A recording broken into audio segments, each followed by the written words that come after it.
옛날 옛적 아름다운 산과 계곡으로 유명한 문경 지역에 신비한 언덕이 있었다. 그 언덕은 달빛 언덕이라 불리웠으며 매달 음력 보름이 되면 밝은 달빛으로 언덕 전체가 환하게 빛났다. 이 달빛 언덕에는 전해 내려오는 전설이 있었으니 언덕에 올라 달빛 아래에서 간절한 소원을 빌면 그 소원이 이루어진다는 것이었다. 문경에 사는 한 소녀 이름은 유리였다. 유리는 어릴 때부터 이 전설을 들으며 자랐고 언젠가는 달빛 언덕에 올라가고 싶었다. 그녀의 소원은 마을 사람들에게 없어서는 안 될 중요한 다리 역할을 하는 아버지의 건강이 회복되는 것이었다. 유리의 아버지는 마을의 대장장이었고 어느 날 작업 도중 큰 부상을 입어 몸을 움직이기 어려운 상태가 되었다. 매일 밤 달빛 언덕을 바라보며 아버지의 회복을 기도하던 유리는 드디어 보름밤에 결심을 하고 언덕에 올랐다. 보름달이 환하게 떠오르는 그날 밤 유리는 달빛을 따라 언덕에 올랐다. 언덕 위에 도착하자 하얀 달빛이 다채로운 빛으로 부서지며 신비로운 광경을 펼쳤다. 그녀는 언덕 한가운데에 서서 두 손을 모으고 간절히 기도하기 시작했다. 아버지가 건강을 되찾게 해주세요. 유리는 눈을 감고 간절히 빌었다. 순간 시원한 바람이 불어오더니 달빛이 더욱 밝아졌다. 그날 이후로 유리의 아버지는 기적처럼 서서히 건강을 회복하기 시작했다. 마을 사람들은 이를 신비한 달빛 언덕의 기적이라며 소문을 퍼뜨렸다. 이 이야기는 멀고 먼 곳까지 전해져 많은 사람들이 각자의 소원을 이루기 위해 달빛 언덕을 찾게 되었다. 문경의 달빛 언덕은 소원을 들어주는 언덕으로 더 많은 이들의 사랑을 받게 되었고 전설은 지금도 계속되고 있다. 시간이 흘러도 유리는 늘 아버지와 함께 달빛 언덕을 찾았다. 그곳은 유리에게 특별한 의미로 다가왔고 누군가의 간절한 소원이 이루어지는 모습을 볼 때마다 자신의 어릴 적 기억을 떠올렸다. 그리고 지금도 문경의 달빛 언덕은 변함없이 중력을 거스르는 듯한 신비로운 힘으로 많은 이들에게 꿈과 희망을 주고 있었다. 두 번째 이야기. 옛날 옛적 한국의 아름다운 순창이라는 마을에는 숨막히는 전설이 하나 있었습니다. 그 전설은 아득하게 높은 산의 뒤편 아늑한 작은 호수에서 시작됩니다. 호수는 투명하고 맑은 물을 자랑했으며 주변에는 그림 같은 나무들이 늘어서 있었습니다.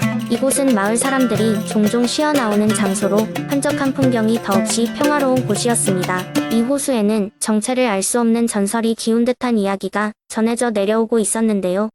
어느 달빛이 밝게 비추던 밤, 이 호수에서는 고운 선율의 음악이 흘러나왔다고 합니다. 바로 천상의 아름다움을 가진 선녀들이 내려와 목욕을 즐기고 노래하며 춤을 추었다는 것이었습니다. 하지만 이 선녀들은 인간에게 노출되지 않기 위해 늘 어둠이 드리운 시간에만 모습을 드러냈습니다. 마을에는 한 소년이 있었습니다. 그 소년은 호기심이 아주 많고 발랄한 소년이었는데 마치 끝없이 이어지는 여정을 찾고 싶어하는 모험가와도 같았습니다. 소년의 이름은 준이. 준이는 어느 날 밤 친구들과의 모험을 마치고 혼자 집으로 돌아가던 중 호수에서 흘러나오는 그 환상적인 음악 소리를 듣고 말았습니다. 그는 자연스럽게 음악의 출처를 알아보기 위해 호수로 다가갔습니다. 밤하늘에는 별이 총총히 빛나고 있었고 달빛은 호수를 은은하게 감싸고 있었습니다. 그리고 그곳엔 믿을 수 없는 광경이 펼쳐져 있었는데요. 선녀들이 호수 위에서 걸어다니며 춤을 추고 있었던 것입니다. 준이는 그 광경에 넋을 잃고 바라보다가 문득 바람에 실려온 선녀의 노랫소리에 심장이 뛰기 시작했습니다. 하지만 소녀는 본능적으로 자신이 여기에 있어서는 안 될 곳에 와 있다는 것을 깨달았습니다. 소리는 점차 잦아들고 선녀들은 물방울처럼 사라졌습니다. 준이는 꿈인지 생시인지 모를 체험에 괴로워하다가 결국 다리를 떠났습니다. 다음 날부터 그는 나날이 그 선녀들과의 만남을 갈망했습니다. 매일 밤 호수를 찾아갔지만 호수는 마치 감춘 듯이 고요한 모습일 뿐이었습니다. 소문은 순창 마을에 퍼져나가기 시작했고 사람들은 이 이야기를 점차 수근거리기 시작했습니다. 얼마 지나지 않아 준이는 다시 그 소리를 들었습니다. 이번에는 용기를 내어 그들을 만나기 위해 호수로 향했습니다. 그는 숨을 죽이며 선녀들이 다시 나타나기를 기다렸고 결국 그들은 다시 모습을 드러냈습니다. 준이는 용기를 내어 선녀들에게 말을 걸었습니다. 안녕하십니까? 아름다운 선녀님들. 저는 순창 마을에 사는 소년 준이입니다. 떨리는 목소리였지만 그의 진심이 통했는지 선녀들은 놀라운 힘을 발휘해 준이에게 가까이 다가왔습니다. 그 중에서 가장 아름다운 선녀가 준이에게 다가와 말했습니다. 용감하고 순수한 마음을 가진 내가 우리의 존재를 알아차리다니 매우 놀랍고 경이로워. 그날 밤 준이는 선녀들과 함께 춤을 추었고 이야기꽃을 피웠습니다. 선녀들은 그에게 천상 세계의 즐거움과 슬픔, 인간 세계의 가치와 의미에 대해 이야기를 나누었습니다. 준이는 그날 이후로 평생에 걸쳐 그들의 이야기를 마음에 품고 살아가기로 다짐했습니다. 순창 마을 사람들 사이에서는 이 이야기가 계속해서 내려오고 있으며 호수 근처에서 들리는 음악 소리를 듣게 되면 그것은 선녀들이 아직도 그곳에서 춤을 추고 있다는 신호라고 말하곤 합니다. 준이의 전설은 순창의 평화로운 밤하늘과 함께 오늘날까지도 그들의 가슴속의 깊은 이야기로 남아 있습니다. 세 번째 이야기. 옛날 옛적 한국의 김해라는 아름다운 고을에 수려한 산들과 맑은 강물이 흘러나오는 곳이 있었다. 이곳은 농부들이 곡식과 채소를 키우고 상인들이 부지런하게 시장에서 물건을 사고 파는 평화로운 마을이었다. 그러나 이 마을 바로 근처에 위치한 진례산에는 누구도 건드리지 못하는 거대한 호랑이가 살고 있었다. 이 호랑이는 자연의 수호자였지만 가끔씩 마을에 내려와 가축들을 잡아가곤 했다. 이 호랑이의 이름은 백호로 하얀 털과 밝은 청록색 눈을 지니고 있었다. 마을 사람들은 백호를 두려워하면서도 존중했다.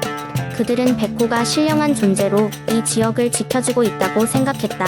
그러나 가축의 피해가 점점 늘어나자 마을 사람들은 용맹한 청년 명훈에게 도움을 요청했다. 명훈은 강력한 체력을 지닌 청년으로서 어렸을 적부터 호랑이에 대한 전설을 듣고 자랐다. 그는 백호를 포획할 생각은 없었지만 마을 사람들의 생계를 위해 이 문제를 해결하고 싶었다. 명훈은 산속으로 떠나며 백호와 대화할 방법을 찾기로 결심했다. 여러 날이 지난 뒤 명훈은 드디어 백호와 마주하게 되었다.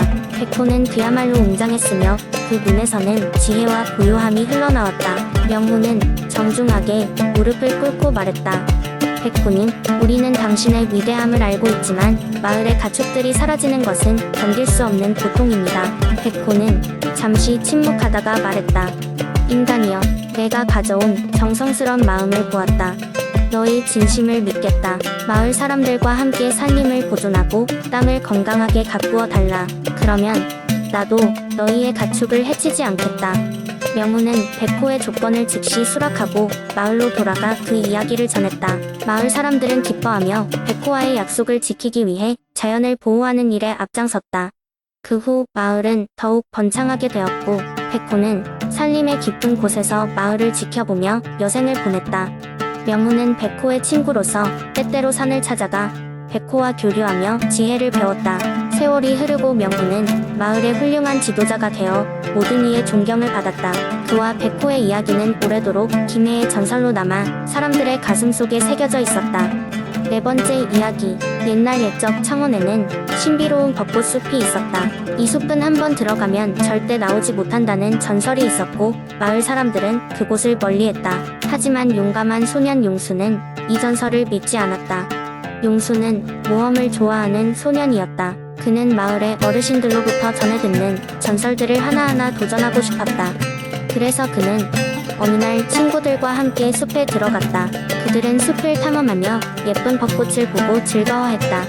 그러나 시간이 지날수록 숲은 점점 더 어두워졌고 길을 잃었다. 그때 아름다운 소녀가 나타났다. 그녀는 희미한 빛을 바라며 그들에게 길을 안내해주겠다고 했다. 용수는 순간 그녀를 따라가는 것이 안전하다고 판단하고 친구들과 함께 그녀의 길을 따라갔다. 소녀는 이곳의 벚꽃은 사람들의 소원을 담고 있어. 너희가 믿음을 가지면 소원이 이루어지게 해주지. 대신 누구에게도 말하면 안 된다. 고 맞다. 소녀의 안내를 받아 숲을 통과하던 중 친구들 중 일부는 도중에 말을 믿지 못하고 돌아가려 했다. 그 순간 숲은 다시 탁해지며 그들을 다른 방향으로 이끌었고 사라진 친구들은 찾을 수 없었다. 용수와 남아있는 친구들만이 그녀에게 계속 길을 묻고 따라갔다. 드디어 숲의 끝에 다다랐을 때 소녀는 여기가 마지막이야. 나에게 너희의 소원을 말해봐 라고 했다. 용수는 가족의 행복과 친구들의 무사를 빌며 소원을 말했다. 그러자 소녀는 환하게 미소 지으며 흔적도 없이 사라졌다.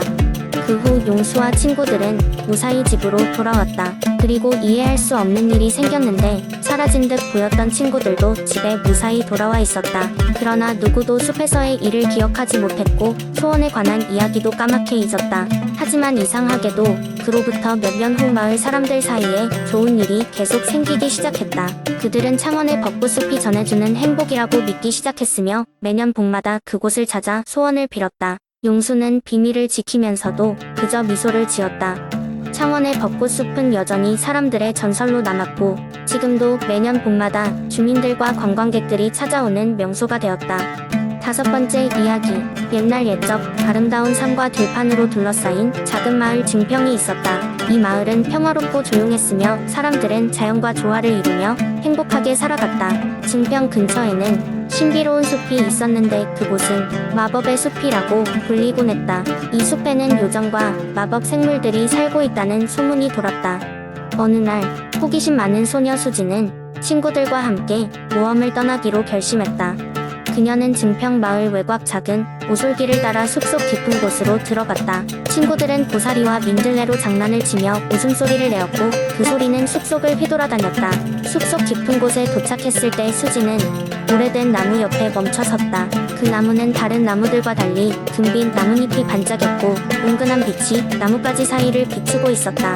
그들이 나무를 유심히 바라보고 있을 때 갑자기 나무 아래에서 작은 요정이 나타났다. 안녕, 모험을 좋아하는 아이들아. 요정은 방긋 웃으며 말했다. 이곳에 온 걸 환영해.